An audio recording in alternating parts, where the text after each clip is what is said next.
with that, what was that like being, this older Mhm. guy who had been, senior vice president and in a real career, and then getting set in classrooms and formation meetings with, dumb kids like me?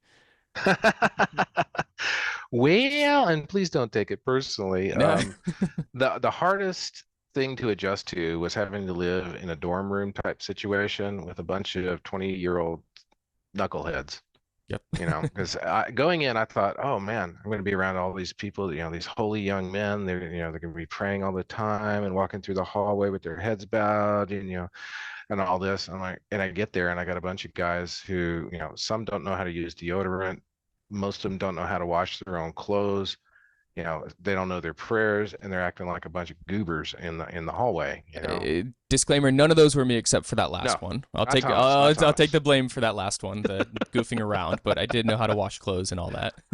Yeah, so the questionable hygiene of many that really struck me. But like, oh my gosh, what am I doing? Lord, more crosses, really? This is a weird one I didn't expect. So that was one. Another was, going to the local HEB, which I love HEB, and realizing I can't just walk down the aisle and grab something anymore Mm, because, oh, that's cool. Let me try it because I don't have that much money anymore. yep. But so learning to live simply was a bit of a struggle at first, but it became very freeing, very liberating as we went on.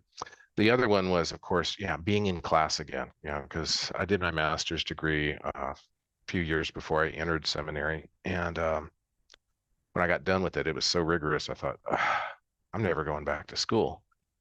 And God said, watch this, hold my beer. Yeah. Yeah, you are. And you're not just going to do that. You're going to get 3 more degrees. I'm like, oh my gosh. So yeah, having to be back in school again was really weird. And especially, it was undergrad classes at first, doing the pre-theology, undergrad philosophy classes. And so I'm sitting in there and looking around. There's a bunch of, like you said, 18-year-old kids in the same class. And I'm like, what the heck? But there were still one or two other guys that were older, so we would kind of hang out and commiserate together. Yep. But all in all, it was a good experience. It helped me to grow by pushing me out of my Mhm. comfort zone many, many ways.